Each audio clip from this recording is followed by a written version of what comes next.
کہ اسلام ایک پیشے کو ناپسند کرتا ہے اور وہ ہے مانگنے کا پیشہ، ہاتھ پھیلانے کا پیشہ، سوال کرنے کا پیشہ، اس کو ناپسند کیا ہے۔ باقی تو میرے حبیب پاک سید عالم صلی اللہ علیہ وسلم نے فرمایا اگر تو محنت کر کے روزی کماتا ہے تو پھر تو معمولی آدمی نہیں، پھر تو اللہ کا محبوب بن گیا ہے، پھر تو محبوب الہی ہو گیا ہے، پھر تو اللہ تبارک و تعالیٰ تجھ سے محبت فرماتا ہے۔ اگر تو محنت کرتا ہے، مشقت کرتا ہے، آگے بڑھتا ہے، روزگار کے لیے نکلتا ہے، پھر تو اللہ کا محبوب ہے۔ نبی کریم علیہ السلام نے مزدور کو جو سب سے بڑا درجہ عطا فرمایا، سب سے بڑا مقام عطا فرمایا، وہ یہ ہے، کسی صحابی نے پوچھا یا رسول اللہ صلی اللہ علیہ وسلم سب سے اچھا کھانا کون سا ہے؟ تو حضور نے فرمایا وہ کھانا جو بندہ اپنے دو ہاتھوں سے مزدوری کر کے کھاتا ہے، وہ کھانا سب سے اچھا ہے۔ فرمایا اللہ کے نبی حضرت داؤد علیہ السلام اپنے ہاتھوں سے مزدوری کرتے، اور پھر نبی کریم سید عالم صلی اللہ علیہ وسلم نے جو دین ہمیں عطا فرمایا، اس دین کو حضور نے کوئی پنڈتوں اور جوگیوں کا دین نہیں بنایا کہ تم بس غار کے اندر چلے جاؤ، اللہ اللہ کرو، میری طرف دیکھیے گا۔ یہ نہیں فرمایا کہ تم بس ٹھیک ہے آ جاؤ مسجد تسبیح پکڑ لو، کوئی اور کام نہ کرو، بلکہ حکم دیا ہے کہ کسب معاش کرو، محنت کرو، جد و جہد کرو، ہاتھ ہلاؤ۔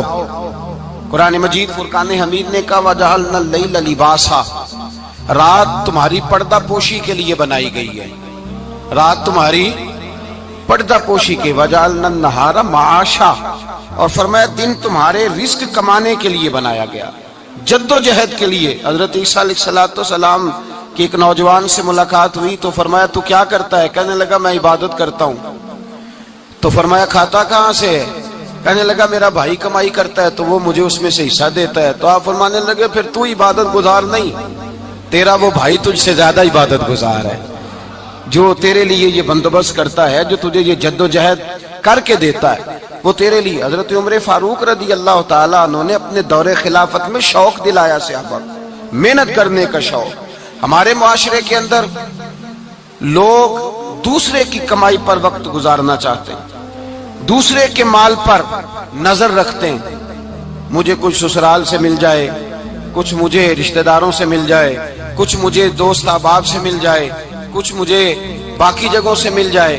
لوگ مختلف جگہوں پہ نظر رکھتے ہیں اور مختلف ہیلوں اور بہانوں کے ساتھ دوسرے کا مال ہڑپ کرنے کی کوشش کرتے ہیں۔ میرے حبیب کریم علیہ السلام نے توجہ دلائی صحابہ کو، مزاج عطا فرمایا۔ نبی پاک صلی اللہ تعالیٰ علیہ وآلہ وسلم نے ارشاد فرمایا، حضرت عمر کی بات کر رہا تھا، پہلے اس کو مکمل کروں۔ جناب عمر فاروق رضی اللہ تعالیٰ عنہ نے شوق دلایا صحابہ کو۔ تو ایک دن آپ گزر رہے تھے تو ایک صحابی وہ درخت لگا رہے تھے، اپنے ہاتھ سے درخت لگا رہے تھے۔ تو حضرت عمر فاروق رضی اللہ تعالیٰ عنہ نے دیکھا تو دیکھ کر فرمانے لگے تجھے مبارک ہو، تجھے، فرمایا اللہ تبارک و تعالیٰ تیری عزت بھی بڑھا دے گا اور تیری محتاجی بھی دور فرما دے گا، اس لیے کہ تو محنت کر رہا ہے، تو جد و جہد کر رہا ہے، تو اپنے ہاتھ سے کوشش کر رہا ہے، اللہ تبارک و تعالیٰ تیرا رزق بھی بڑھا دے گا اور اللہ تیری عزت میں بھی اضافہ کرے گا۔ نبی کریم علیہ السلام نے فرمایا عدل کرنے والے بادشاہ کے ساتھ جو آدمی جہاد کے لیے نکلے اس کا دین میں سب سے بڑا درجہ ہے، عدل کرنے والے حکمران کے ساتھ جو جہاد کے لیے نکلے اس کا سب سے بڑا درجہ ہے۔ فرمایا میرا وہ غلام جو صبح سے لے کر شام تک ایک دن رزق حلال کے لیے محنت کرتا ہے، فرمایا ایک پورا سال عدل کرنے والے بادشاہ کے ساتھ جہاد کرنے سے اللہ ایک دیہڑی لگانے والے مزدور کو زیادہ ثواب عطا فرمائے گا، اللہ اسے زیادہ اجر دے گا، اس لیے کہ وہ جد و جہد کر رہا ہے، وہ کوشش کر رہا ہے، میدان عمل میں نکلا ہوا ہے۔ مزدور کو ایک تو کاہلی بڑی ہے، ہر چوتھا نوجوان جس کو ہم دیکھتے ہیں اس کو پوچھتے ہیں تو کیا کرتا ہے؟ کہتا کاغذ جمع کرائے ہیں باہر جانے کے لیے، تو سالوں بیت گئے، بس وہ نہ کاغذ نکلے نہ صاحب باہر گئے۔ بھائی کوئی کام کر لیں تو کہتے ہیں میرے ابا جی کو 2-4 کروڑ روپیہ دے دیں گے تو کچھ کر لیں گے، اگر نہ دیا تو پھر دیکھیں گے دائیں بائیں۔ اور اس ظلم نے، اس زیادتی نے گناہ کے دروازے کھولے ہیں، لالچ کے دروازے کھولے ہیں، قتل کے دروازے کھولے ہیں۔ اس گناہ نے رشتے ناتے توڑ ڈالے. لوگ کسی کی ذات سے تو پیار کر ہی نہیں رہے, جیب سے محبت ہو رہی ہے. لوگ دیکھتے ہیں کہ کون سا ایسا طریقہ اختیار کروں کہ بغیر کمائی کے میرے ہاتھ پیسے آئیں. اور خدا کے بندو یاد رکھو, اللہ تبارک و تعالیٰ فرماتا ہے دنیا تجھے کیا دے سکتی ہے, لوگ تو محتاج ہیں, تو محنت کر اور توجہ میری بارگاہ کی طرف رکھ.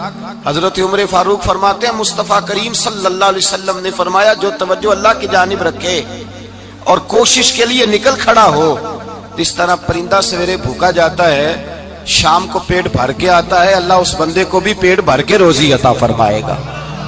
حضرت حسن بصری رحمت اللہ علیہ تشریف فرما تھے تو ایک نوجوان آیا. اس نوجوان نے کہا حضرت آج کے بعد میں نے فکر نہیں کرنی کام کاج کی, میں نے نہیں کوئی بھی توجہ کرنی کمانا کیسے ہے کھانا کیسے ہے, میری فکریں دور ہو گئیں. فرمایا کیا ہوا؟ کہنے لگا میں آج جنگل میں مزدوری ڈھونڈنے گیا تھا تو میں نے ایک عجیب انداز دیکھا ہے. ایک شیر نے شکار کیا, اس نے کچھ خود کھایا, کچھ اس نے بانٹا, کچھ تھوڑا سا شکار لے کے وہ گیا.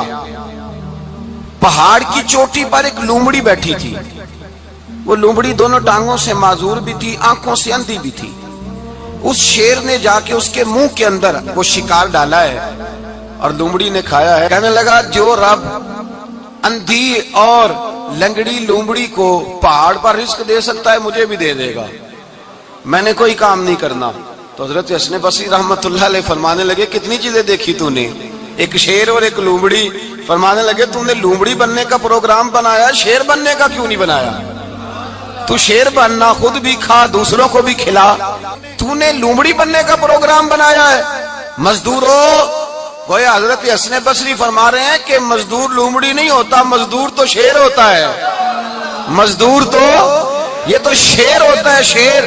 اس کا مالک جو جس نے اس کو دیہڑی پہ رکھا ہے وہ بھی مزدور کی کمائی کھا رہا ہوتا ہے, وہ بھی مزدور کی. تو مزدور تو شیر ہے, انہیں سر جھکا کے نہیں جینا چاہیے, انہیں سر اٹھا کے جینا چاہیے.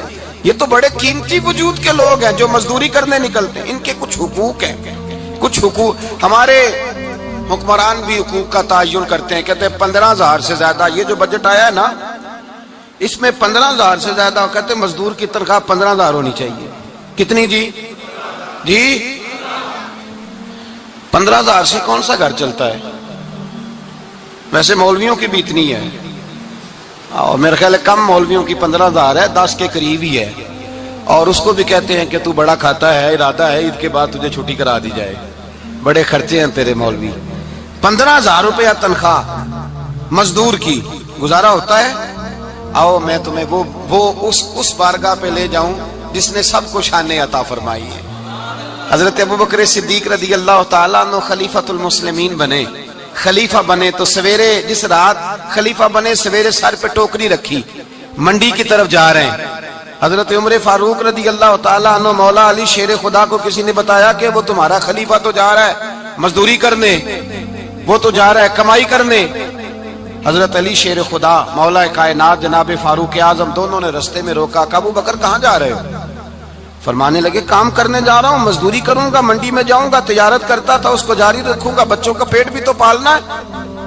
اب تمہاری حکومت کے پیچھے بچے تو نہیں نا بھوکے مروا لینے, میں نے کچھ کرنا تو ہے. حضرت عمر کہنے لگے چلا آ کے بیٹھ, ہم صحابہ کو اکٹھا کرتے ہیں اور مال غنیمت سے تیرا وظیفہ لگاتے ہیں, آپ کو وظیفہ ملے گا ماہانہ. تو آپ بیٹھ کر کے مسجد میں تو ڈیوٹی کریں. بیٹھ گئے, مشاورت ہوئی تو حضرت ابوبکر صدیق رضی اللہ تعالیٰ عنہ پوچھنے لگے جناب بتلائیے آپ کا کتنا وظیفہ لگایا جائے؟ تو حضرت ابوبکر صدیق فرمانے لگے اتنا لگا دو جتنی ایک مزدور کی تنخواہ ہوتی ہے. تو ایک صحابی بول کے بڑے میٹھے اور دھیمے لہجے میں کہنے لگے ابو بکر اگر تیرا گزارا نہ ہوا تو, اگر تیرا گزارا نہ ہوا تو. حضرت ابوبکر صدیق فرمانے لگے اگر میرا گزارا نہ ہوا تو میں مزدوروں کی تنخواہوں میں اضافہ کر دوں گا, اگر مزدوروں کے گھر چلنے لگیں گے تو میرا بھی چلے گا, میں ان کی تنخواہیں بڑھاؤں گا صرف اپنی. تو مزدور کے حقوق کا تعین کیا. سب سے پہلے تو میرے نبی پاک علیہ السلام نے منع فرمایا, فرمایا جس کو مزدوری پر رکھو پہلے اس کے ساتھ اجرت طے کرو.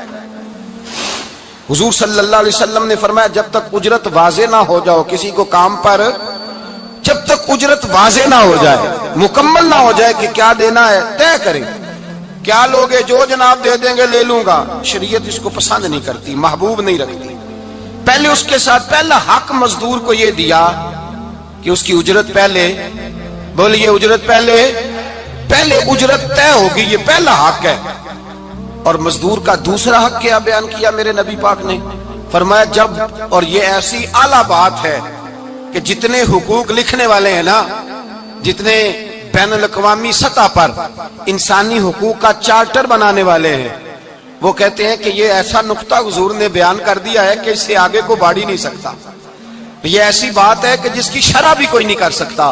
میرے حبیب کریم علیہ الصلوۃ والسلام نے فرمایا پہلے طے کرو، اور کیا خوبصورت لفظ ہے، قانون بنا دیا۔ فرمایا جب مزدور مزدوری کر لے تو اس کا پسینہ خشک ہونے سے پہلے اسے ادا کر دینا۔ اس کا پسینہ خشک ہونے سے پہلے اسے اس کی مزدوری دے دو۔ بیچارے نے محنت کی ہے، اپنے گھر جائے۔ یہ نہیں کہ اس نے مزدوری کیا تو تم نے کہا نہیں ادھر سے پینٹ صحیح نہیں ہوا، یہ تو لے جا 2000 اور پھر میں تیرا حساب کروں گا، ابھی ذرا میں چیک کرا لوں 2-4 لوگوں کو بلا کر کے، وہ فلاں جگہ سے نا ایک کونا خالی رہ گیا۔ اللہ سے ڈرنا چاہیے، اللہ سے ڈرنا چاہیے۔ اگر اللہ تبارک و تعالیٰ نے 2-1 آدمیوں کو ملازم آپ کا بنا دیا ہے تو پھر خیال ہونا چاہیے۔ ایک صحابی اپنے خادم غلام کو مار رہے تھے تو میرے نبی پاک تشریف لائے۔ فرمایا کیوں اسے مار رہا ہے؟ حضور غلطیاں بڑی کرتا ہے۔ تو نبی پاک نے فرمایا جتنا تجھے اس پر اختیار ہے نا، اس سے کہیں بڑھ کر میرے رب کو تیرے اوپر بڑا اختیار ہے۔ کہا حضور یہ بڑی غلطی کرتا ہے، میں آخر کتنا معاف کروں؟ تو حضور نے فرمایا اتنا معاف کر جتنا میرا رب تجھے معاف فرماتا ہے۔ پتہ ہے تیری صبح سے لے کر شام تک کتنی کوتاہیاں ہیں۔ درگزر کا حکم دیا۔ پہلا حق یہ دیا مزدوری طے کرو، دوسرا حق یہ دیا پسینہ خشک ہونے سے پہلے ادا کرو، تیسرا حق یہ دیا کہ اس سے درگزر کرو، غلطی ہو جائے تو درگزر کرو۔ تو یا رسول اللہ مزدوری کتنی دیں؟ میرے نبی پاک بخاری مسلم حضور سید عالم صلی اللہ علیہ وسلم نے فرمایا مزدور کا حق بیان کیا نبی پاک نے، اور ایک بات ارشاد فرمائی تو اس کے اندر کئی پہلو، ایک حدیث میں کئی پہلو بیان فرمائے۔ حبیب پاک نے فرمایا جیسا تم کھاتے ہو ویسا ہی اسے کھلانا۔ کوئی نہیں، آپ شاید سو رہے ہیں کچھ حضرات۔ جیسا خود کھاتے ہو ویسا ہی، بھئی بس ختم ہو گئی بات۔ اتنی بڑی بات کر دی سرکار نے۔ کبھی دیکھا ہے آپ نے کہ مزدور کو ایسے کھلایا جا رہا ہو جیسا مالک کھا رہے ہیں؟ حضور نے فرمایا بھئی مزدوروں کا حق یہ ہے کہ جیسا تم نے کھانا ہے ویسا اسے کھلانا ہے، اور فرمایا جیسا تم نے پہننا ہے ویسا اسے پہنانا ہے۔ اور پھر میرے حبیب کریم علیہ الصلوۃ والسلام نے ارشاد فرمایا اس کی ہمت سے بڑھ کر تم اس پر بوجھ نہیں ڈال سکتے، جتنا کام وہ کر نہیں سکتا اتنا تم اسے دے نہیں سکتے۔ اور فرمایا اگر اتنا کام دینا ہے جو اس کی ہمت سے زیادہ ہے تو میں اس کے مالک کو کہتا ہوں وہ بھی اٹھ کے مزدور کے ساتھ کام پہ لگ جائے، اٹھے اس کے ساتھ کام میں شریک ہو جائے۔ مزدوری کا بھی تعین فرمایا، اور پھر اس کو کام کس مقدار کا دینا ہے، مزدور کو کس قدر زیادہ اس پر بوجھ ڈالا جائے گا، یہ بھی مصطفیٰ کریم نے بیان فرمایا۔ فرمایا جو لا یکلف اللہ نفسا الا وسعها، اللہ بھی تم پر وہ بوجھ نہیں ڈالتا جو تم اٹھا نہیں سکتے، تو کسی مزدور کو تم ایسا کام نہیں بتاؤ گے۔ حضرت عثمان غنی رضی اللہ تعالیٰ عنہ ایک دن حضرت عمر فاروق سے کہنے لگے عمر بس کر دے یار، تیرے بعد بھی تو لوگوں نے خلیفہ بننا ہے، کیسے کوئی تیرے رستے پہ چلے گا؟ تو حضرت عثمان غنی سے جناب عمر کہنے لگے کیا ہو گیا؟ آپ فرمانے لگے کل میں دیکھ رہا تھا کہ لوگ باغ میں مزدوری کر رہے تھے اور آپ امیر المومنین ہو کے ان کا ہاتھ بٹا رہے تھے، ہاتھ بٹا رہے تھے۔ تو حضرت عمر کہنے لگے بوڑھے تھے، بیمار تھے، مزدوری کر رہے تھے تو پسینہ بہہ رہا تھا، کیا ہو گیا اگر تھوڑا سا میں نے ساتھ دے دیا؟ حضرت جناب سیدنا فاروق اعظم یہ لفظ کہتے ہوئے رو پڑے۔ آپ فرمانے لگے میں کسی بادشاہ کا شہزادہ نہیں، میں بھی اسی باپ کا بیٹا ہوں جو اونٹ چرا کے گزارا کیا کرتا تھا۔ میں نے آگے بڑھ کے لوگ حیثیت بھول جاتے ہیں، اپنی حیثیت بھول جاتے ہیں۔ اللہ تبارک و تعالیٰ جب کچھ عطا کرتا ہے ان کا رویہ اپنے ماتحتوں کے ساتھ اتنا سخت اور جابرانہ آمرانہ ہو جاتا ہے، اس قدر زیادہ ان کے لب و لہجے میں کڑواہٹ آ جاتی ہے، اس قدر زیادہ ان کی طبیعتوں کے اندر سختی اور غرور بھر جاتا ہے کہ وہ احساس ہی نہیں کرتے کہ جو سامنے بیٹھا ہے وہ بڑا ایک دکھی انسان ہے اور وہ تکلیف میں ہے، وہ آزمائش میں اپنے آپ کو مبتلا سمجھ رہا ہے۔ حضرت ابو ذر غفاری رضی اللہ تعالیٰ عنہ فرماتے ہیں میں اپنے ماتحتوں کے حق میں بڑا سخت تھا، سخت تھی میری طبیعت، میرے غلاموں کی جرت ہی نہیں تھی کہ وہ میرے سامنے گفتگو کر سکیں اور ٹھہر بھی سکیں۔ فرماتے ہیں جس دن میں کلمہ پڑھنے گیا، جس دن میں حضور کی بارگاہ میں، تو میں نے کہا حضور کوئی خاص نصیحت؟ تو نبی پاک نے فرمایا میری نصیحت تیرے لیے یہ ہے کہ جیسا تو نے کھانا ہے ویسا ہی غلام کو کھلانا ہے، جیسا تو نے پہننا ہے ویسا ہی غلام کو پہنانا ہے۔ حضرت ابو ذر کہتے ہیں جو میرے اندر کمی تھی وہی میرے نبی نے نصیحت کر دی، جو میرے اندر کوتاہی تھی وہی غیب جاننے والے رسول نے بتلا دی۔ فرماتے میں گھر گیا، جب میں جاتا تھا تو ملازموں کا سانس خشک ہو جاتا تھا، وہ کانپنے ہانپنے لگتے تھے کہ جانے اب یہ کیا کرے گا۔ حضرت ابو ذر غفاری فرماتے میں گیا، ایک شخص سے میں نے کہا کھانا پکاؤ، کھانا پکایا، دسترخوان پہ لگایا اور اپنے سارے ملازموں کو کہا آؤ یار میرے ساتھ بیٹھ کے روٹی کھاؤ، آؤ سارے میرے ساتھ بیٹھ کے کھانا کھاؤ۔ فرماتے انہوں نے کھانا کھایا، پھر میں ان کو بازار لے گیا، جیسے کپڑے میں پہنتا تھا ویسے ہی میں نے ان کے لیے بھی خریدے۔ فرماتے ہیں میرے غلام کہنے لگے آقا خیر تو ہے نا، خیریت تو ہے نا، کیا ہوا، مزاج مبارک تو ٹھیک ہے، کیا ہو گیا؟ اور یہ جو ہم فضا کو اتنا خوبصورت دیکھ رہے ہیں اور یہ جو ہم اتنی پیاری ریم جھم برستی دیکھ رہے ہیں، یہ جاری رہے گی یا ایک دن کی ہے؟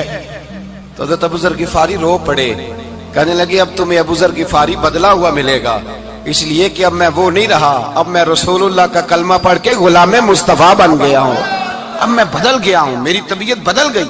غلاموں کے حق میں حضرت مولا علی شیر خدا غلام کو لے کر کے گئے دکان پر، حضرت مولا علی غلام کو لے کر گئے کپڑے کی دکان پر، 2 جوڑے خریدے، ایک کم قیمت کا ایک زیادہ قیمت کا، ایک کم قیمت کا ایک زیادہ قیمت کا، 2 جوڑے خریدے۔ جب واپس لوٹے تو غلام سے کہنے لگے تو اپنا لے لے۔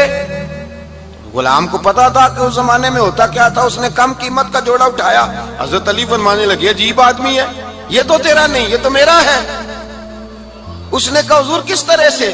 آپ فرمانے لگے تیرے لیے قیمتی جوڑا اس لیے خریدا ہے کہ تو جوان ہے، اور میں نے اپنے لیے اس لیے چھوٹا خریدا ہے کہ میں تو اب بوڑھا ہو گیا ہوں، مجھے تو حاجت نہیں۔ کہنے لگا حضور بوڑھے اور جوان کا مطلب نہیں، آپ علی ہیں، من کنت مولا فہذا علی، علی مولا، علی مولا، آپ چونکہ مولا علی ہیں اور آپ امیر المومنین ہیں، لہذا آپ نے تخت پر بیٹھنا ہے، آپ نے سلطنت کو چلانا ہے، آپ پہنیے۔ تو حضرت علی فرمانے لگے تو میرا غلام بنا ہے نا، تو نے ابھی میرے نبی کا دیدار نہیں نہ کیا، تو بعد میں آیا ہے نا، اگر تو اس دور میں ہوتا تو جان جاتا کہ یہ عمل میرا ہے، پر اس کے پیچھے جو نصیحت کے پھول ہیں وہ مصطفیٰ کے عطا فرمائے ہوئے۔ تو بھائی یاد رکھیں نبی کریم سید عالم صلی اللہ تعالی علیہ وآلہ وسلم نے تعین فرمایا مزدور کے حقوق کا، تعین کیا۔ حضرت حکیم بن حزام کہتے ہیں میں حضور کی بارگاہ میں بیٹھا تھا تو نبی پاک صلی اللہ علیہ وسلم سے میں نے کہا یا رسول اللہ آپ کو کون سا آدمی پسند ہے، کون سا محنت کرنے والا پسند ہے؟ تو حضور نے فرمایا جس کے دونوں ہاتھ کام کریں، دونوں پیر چلیں اور اس کی پیشانی پر پسینہ آئے، وہ بندہ مجھے بڑا اچھا لگتا ہے۔ جس کی پسینہ آئے، آج لوگ مزدوری نہیں کرتے، دائیں بائیں دیکھتے ہیں، لوگ اپنے اندر وہ توانائی، وہ غیرت، وہ خودداری پیدا نہیں کرتے۔ بھائی گردن کو جھکا دیتا ہے خیرات کا پتھر، جہاں میں مانگنے والوں کے سر کبھی اونچے نہیں ہوتے۔ اور ایک بار کہنے لگے غیرت ہے بڑی چیز جہاں نے تگ و دو میں، پہناتی ہے یہ فقر کو تاج سردارا۔ اپنے اندر یہ توانائی پیدا کرنی چاہیے، یہ کوشش کرنی چاہیے۔ میرے نبی کریم صلی اللہ علیہ وسلم نے فرمایا تمہارے بعض گناہ ایسے ہیں جو صرف تم مزدوری کرنے جاؤ گے تو اللہ تمہاری مزدوری کی وجہ سے ہی تمہارے گناہ معاف فرما دے گا، اللہ تمہاری محنت اور کوشش کے سبب سے تمہاری ان غلطیوں سے درگزر فرمائے گا۔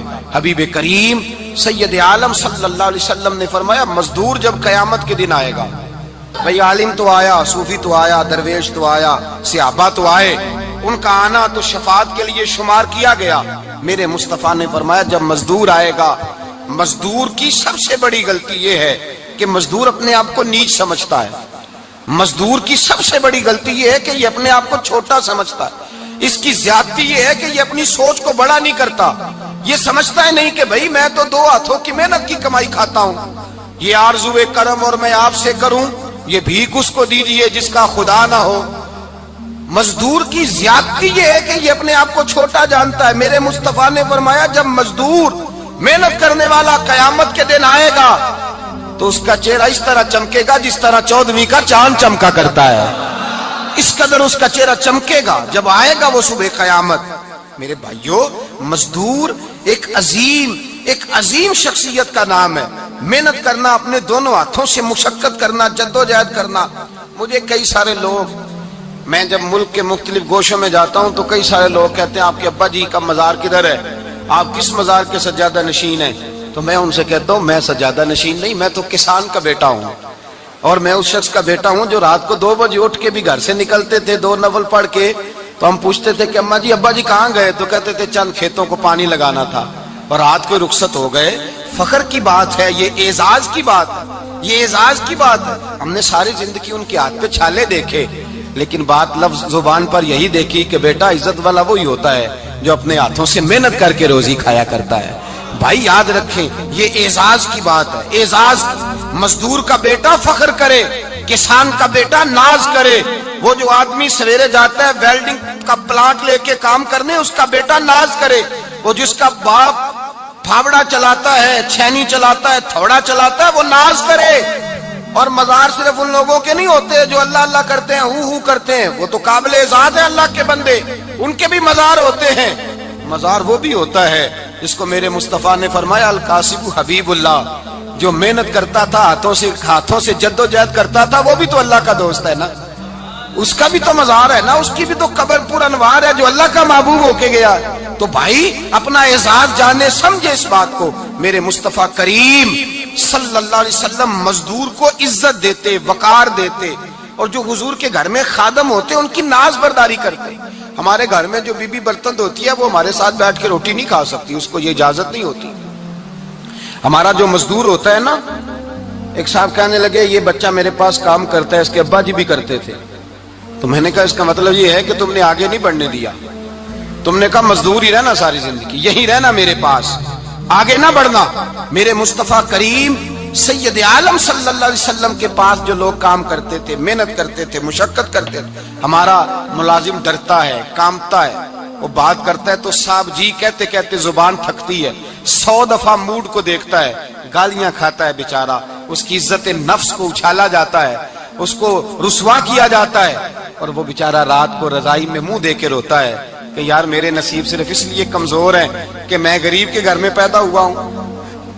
ہم احساس نہیں کرتے، اور مزدور کو کبھی موقع مل جائے جان چھوٹنے کا تو بھاگ جاتا ہے۔ ہمارا کردار اور اخلاق ایسا نہیں ہوتا۔ حضرت زید بن حارثہ رسول اللہ کے غلام تھے، نبی پاک کے گھر میں جھاڑو دیتے تھے، برتن مانجتے تھے۔ یہ بچپن میں اپنے قبیلے سے گم ہو گئے تھے، کسی نے اغوا کر کے لا کر کے بیچ دیا، گم ہو گئے تھے، حضور کی بارگاہ عالی مرتبت میں لائے گئے۔ حضرت زید بن حارثہ سارا دن کام کاج کرتے، کوئی آدمی آیا ان کے علاقے کا مکہ مکرمہ، ان کو پہچان کر واپس گیا ان کے قبیلے میں اور جا کے بتلایا کہ تمہارا بیٹا تو محمد ابن عبداللہ صلی اللہ علیہ وسلم کے پاس۔ اس وقت حضور نے بھی اللہ نے نبوت نہیں فرمایا تھا۔ ان کے والد حارثہ چچا لینے آئے اور نبی پاک کے پاس آئے تو 2 تھیلیاں شرفیوں کی بھر کے لائے، کہنے لگے حضور یہ پیسے لے لیں، 2 تھیلیوں میں پیسے ڈالیں، دینار ہے درہم ہے، حضور لے لیں، ہمارا بیٹا دے دیں۔ نبی پاک صلی اللہ علیہ وسلم نے فرمایا تمہیں غلطی لگ گئی ہے، پیسے پیچھے ہٹاؤ، میں زید کو بلاتا ہوں، میں زید کو، ادھر دیکھیے گا، میں زید کو، میں اسے بلاتا ہوں، اگر وہ جانا چاہے تمہارے ساتھ تو مجھے اعتراض نہیں، لے جانا۔ چچا اور باپ کہنے لگے آپ عجیب بات کرتے ہیں، وہ غلامی چھوڑ کے نہیں جائے گا، آپ عجیب بات کرتے ہیں، وہ مزدوری چھوڑ کے بادشاہی اختیار نہیں کرے گا، ہم کھاتے پیتے لوگ ہیں، اس کی ماں ترس گئی ہے، اس کو ملنے کو بہنیں روتی ہیں، وہ جائے گا نہیں۔ میرے حبیب نے فرمایا تم نے ابھی یہ ذائقہ چکھا نہیں، تمہیں اس کا پتہ نہیں، تو میں بلاتا ہوں، اگر جانا چاہے تو پیسوں کی ضرورت نہیں، لے جانا۔ حضرت زید کو پیغام دیا، آئے، حضور نے فرمایا وہ تمہارے والد کھڑے ہیں، وہ چچا ہیں، لینے آئے ہیں۔ جناب زید گئے، باپ کے گلے سے لگے، بچھڑے ہوئے باپ بیٹا ایک دوسرے کو مل کے کھل کے روئے، کہا بیٹا تیری ماں کی آنکھیں پتھر ہو گئی تیرا رستہ دیکھ کے، تیری بہنیں ترستی ہیں تیرے چہرے کے دیدار کو، بیٹا وہ گلیاں بھی روتی ہیں جن میں تو کھیلا کرتا تھا، پر اب فکر کی بات کوئی نہیں، اب کوئی پریشانی نہیں، میں پیسے لایا ہوں تجھے لے جاؤں گا۔ نبی پاک صلی اللہ علیہ وسلم نے دیکھا نا جب باپ بیٹے کی گفتگو ہو گئی، آنسو بہہ گئے، بوجھ ہلکے ہو گئے، تو میرے قریب نے فرمایا زید اگر تم چچا کے ساتھ والد کے ساتھ جانا چاہو تو میری طرف سے اجازت ہے، تم جا سکتے ہو۔ یہ لفظ کہے تو جناب زید دوڑ کے حضور کے قدموں میں آ کے بیٹھ گئے، حضور کے قدموں میں بیٹھ گئے، اور گویا فاضل بریلوی علیہ رحمہ نقشہ بیان کرتے ہیں، کہنے لگے تیرے قدموں میں رہوں غیر کی ٹھوکر پہ نہ ڈال، میں جھڑکیاں کھاؤں کہاں چھوڑ کے صدقہ تیرا، اور تیرے قدموں میں جو ہے غیر کا منہ کیا دیکھے، کون نظروں پہ چڑھے دیکھ کے تلوا تیرا۔ کہنے لگے حضور میں نے نہیں جانا، میں یہیں رہوں گا۔ چچا اور باپ نے دیکھا تو کہنے لگے بیٹا تو غلامی چھوڑ کے نہیں جائے گا، تو ملازمت چھوڑ کے بادشاہی میں نہیں جائے گا۔ تو آپ کے والد کو آپ فرمانے لگے ابا جی ذرا 2 گھڑیاں یہاں رہ کے تو دیکھیں، یہاں 2 گھڑیاں رہ کے تو دیکھیں۔ فرمایا یہاں ملازموں کا وہ اعزاز ہے جو شہزادوں کا ہوا کرتا ہے، یہاں خادموں کی وہ عزت ہے، اور پتہ پھر ان کو مقام کیا ملا، یہ واحد شعبیاں جن کا نام اللہ نے قرآن پاک میں بیان فرمایا ہے، نام اللہ نے قرآن مجید میں بیان فرمایا۔ حضور کا اپنے غلاموں کے ساتھ جو تعلق تھا، اپنے ملازموں کے ساتھ جو رشتہ تھا، بڑا آدمی آتا ہے نا، بڑا آدمی تو لوگوں کی سانس سوکھ جاتے ہیں، اٹھ کے ملتے ہیں، بڑا کچھ کرتے ہیں۔ مزدور آتا ہے تو لوگ اوے کہہ کے پکارتے ہیں، ان کو خبر ہی نہیں کہ اس شخص کا اعزاز کتنا ہے۔ حضرت انس بن مالک رضی اللہ تعالیٰ عنہ فرماتے ہیں میں چھوٹا سا تھا، میری اماں مجھے حضور کے گھر چھوڑ گئی، میں نے 10 سال نوکری کی نبی پاک کی۔ کتنے سال بولیے؟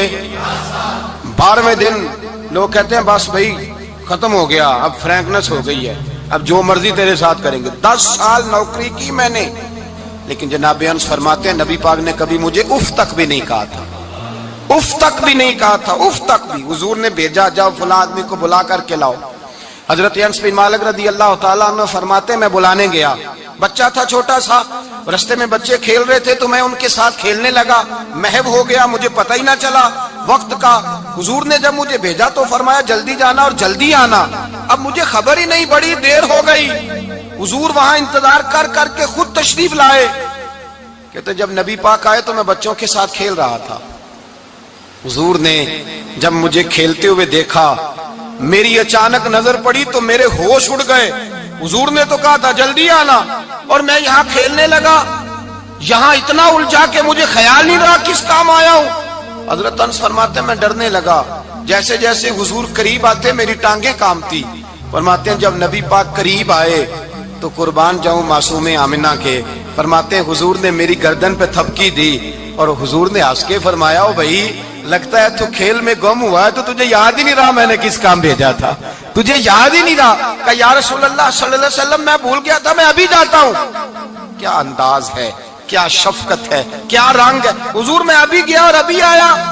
نبی پاک نے فرمایا نہیں یار تو کھیل میں خود ہی چلا جاتا، تو کھیل یہاں میں خود جاتا۔ یہ اعزاز، یہ فضیلت، یہ درجہ کس نے ذروں کو اٹھایا اور صحرا کر دیا، یہ کس نے قطروں کو ملایا اور دریا کر دیا، یہ کس کی حکمت نے یتیموں کو کیا در یتیم اور غلاموں کو دنیا بھر کا مولا کر دیا، یہ کس نے اتنا۔ میرے بھائی مزدور کو حضور نے اعزاز دیا، نبی پاک اپنے ہاتھ سے کام کرنے والے کے ساتھ اس نے سلوک کرتے، محبت کرتے، پیار کرتے۔ ایک بوڑھی اماں تھی جو مسجد میں جھاڑو دینے کی مزدوری کرتی تھی۔ کیا کام کرتی تھی؟ دعا کریں اللہ ہم سب کو مسجد کی صفائی کی توفیق عطا فرمائے۔ بوڑھی اماں تھی، مسجد کی صفائی کرتی تھی، نوکری کرتی تھی، بیمار ہو گئی، بخاری شریف میں موجود ہے۔